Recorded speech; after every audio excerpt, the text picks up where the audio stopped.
there, Janet Fritz here for Galaxy Girl Creations, and welcome to It's All About the Mouse. This is a monthly hop we do on, I believe it's the first Monday of the month, and my inspiration today is coming from The Lion King.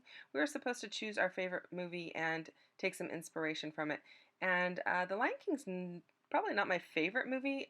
Well, I don't really have a favorite at this point in time, but as a kid, my favorite was Jungle Book and Mary Poppins, but I do really love The Lion King, but I had these two photos of my grandson, and they remind me of that scene when they're on Pride Rock, and they're lifting up baby Simba.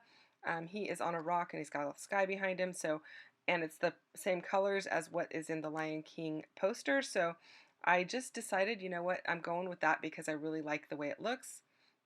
And then I have this paper that is on the bottom of this layout that is from Kaisercraft, and I really like how that looks because it just looks exactly like the rock that he is leaning on or climbing on. And then I was trying to figure out a paper to use at the top, and I pulled out a bunch of different kind of blue papers, but none of them really kind of gave the impression of, well, they didn't really, I don't know what the right word is. They didn't really give the impression of like the sky and then the trees and all of that, because they were just like blue with polka dots or blue with geometric design. And so I found this paper in my stash. I've been hoarding it for a long time because I think it's super beautiful. It is, I believe, from Bella Boulevard. I'm pretty sure, or maybe it's Illustrated Faith. But either way, it's from one of those two. Anyway, I just love that paper, and I am sad that I'm covering up all of the words, but the words say believe in yourself, and I didn't really need those on this layout, but I like that it has the blues and the greens, and it actually even has a color of the same color as that rock paper that I'm using up in the blue area. And so I thought it was really a nice contrast and a nice match for what I have in the photos. And normally I don't try to match my photos up perfectly, but in this case I thought it would be kind of nice to kind of mimic the photos and actually kind of follow the line of the rocks as they go down with that paper that's at the bottom of the layout. Now I also did the ripping there, and I distressed it to make it look even more like rock.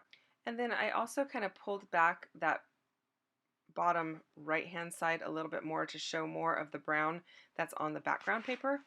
And then I stuck the whole thing in my silhouette machine with a white pen, and I pulled this quote that is from The Lion King, and it says, "I just wanted to show you I could do it, that I could be brave like you." And it's a quote from Simba, and I thought it was like perfect for this layout. So I'm getting tons of inspiration for this layout from The Lion King. And I'm not really going to add a title to this layout. I'm just going to leave that quote on there, and then I will add some journaling. If you're curious what white pen I'm using, that is an Arteza pen, and I'm using it in a 0.6, and it goes on nice and smooth, and I really like the way that it looks. When it writes on the layout, it kind of writes the outline just like it would if it was cutting it, and then I was just filling it in, so that's what I was doing there. And then I decided to go through my little bin of blue ephemera and stickers and see what I had that I could pull out. I am definitely going to use that blue square that says adventure, and I'm going to use those little blue hearts, but I'm going to pull in some other odds and ends just to kind of like spruce it up and you know, create my embellishment clusters. So that little piece that's on the top there that looks like a rectangle with circles on it, that is like, it's like a piece from Paper House Productions. It's like from a, oh boy, planner, like it's a planner kit. So I got it in a like a warehouse box, and I wasn't going to keep it, and then I thought I'll just put these into the color bins and see where I can use them, and they worked out well. Now in case you missed it, I did pop my photos up onto some foam tape, and that was because the distressed edge of that paper that's below it would have left kind of like a wrinkle in the photographs, so I just popped them up and bridged or left the adhesive void where the seam is on the two pieces of paper there, because that distressed edge is kind of rough and bumpy.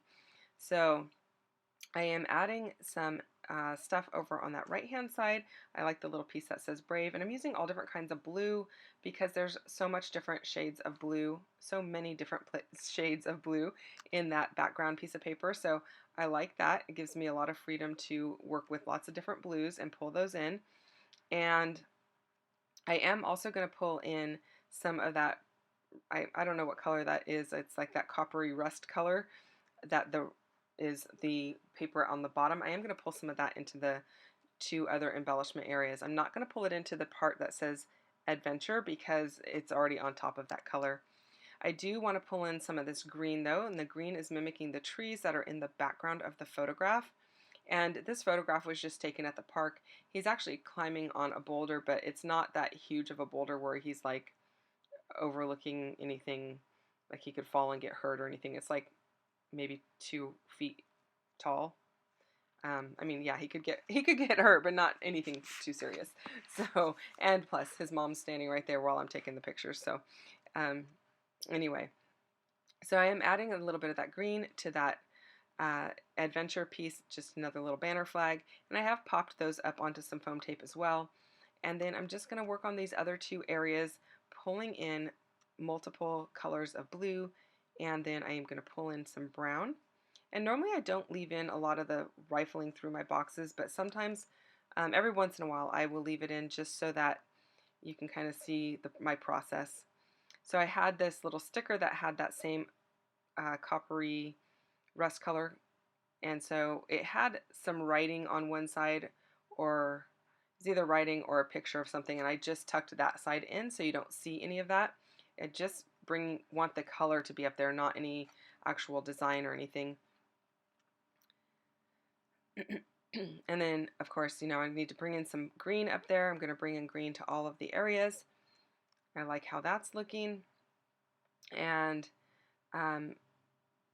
trying to figure out where to bring it in on this right hand side, since that is kind of layered up on the green, but I just tuck it in, and it just needs a little tiny sliver of it. When you're working with layers like this, you just need tiny bits peeking out to bring in those colors. It doesn't really matter even what the pattern is, as long as you're not putting like the same size polka dots next to the same size polka dots, that type of deal. That is a little bit confusing to your eye, but if otherwise, it doesn't really matter what the pattern is. It can even be like a Christmas pattern or whatever. You're not seeing enough of it for your eye to recognize the pattern. Now, if your eye does see that there is like a specific pattern to something, I would suggest using a different piece of paper or having less of it revealed. So then I decided to pull out this die that has some foliage, and I cut it in that same green paper, and I really like how that looks. So I'm going to use that, and I'm cutting it into a couple different pieces so that I can tuck it in. And in this layout, I do some things a little bit differently. Normally, I don't glue things down until I know a little bit better what I'm doing. But in this case, I actually did glue some stuff down, and I had to pull it back up. So that was fun. But given that I was going to layer more and more on top of it, it wasn't such a big deal because you weren't going to see where any of the paper might have torn from being glued down or whatever. So I like how that's looking, and then I decide that I need some more blue on each side of there with a little more foliage. And I had this blue piece, you can see it with my scissors on top of it there, and it's super shiny. It's kind of plasticky. I don't even know what it is actually called, but I'm going to layer those up too, and I really like that it has some actual like metallic properties to it, and it's sparkly, but I don't want it overpowering, so I'm going to layer the green on top of the blue so that you're not getting like that bold in your face metallic look, which works really well because there is gold metallic on that background piece of paper, so adding a little bit more metallic worked out really well. And then I'm cutting that piece into 3 little sections because I want some for my little lower area down by the title or the quote. So it's not overpowering because I've got the green on top, and I like how that's looking. And then I'm just going to tuck those under and leave those how they are. And then I'm going to pull in a piece down at the bottom like I mentioned and I will end up adding some gold splatter down or into each of these 3 embellishment areas because there's already like gold flecks on that paper. So I like how all of it comes together at the end. So check out all of the other people that are playing along with this particular hop. Everybody's doing Disney inspired layouts, and it doesn't necessarily mean they're doing a Disney layout. Like, this is not a Disney layout at all, but my color choice and what I chose to scrapbook was inspired by The Lion King. So check out what everyone else is doing because there's all kinds of fantastic things going on, and just because you take inspiration from a source doesn't mean it has to be just like that source. Like, I'm taking inspiration from Disney, I'm not doing Disney. You can take inspiration from all kinds of different things and make it your own. So hopefully you enjoy that. I've got the list of people playing along down below, so go check them out. Thank you so much for watching. I hope you've enjoyed this video. I will see you guys again soon. Bye-bye now.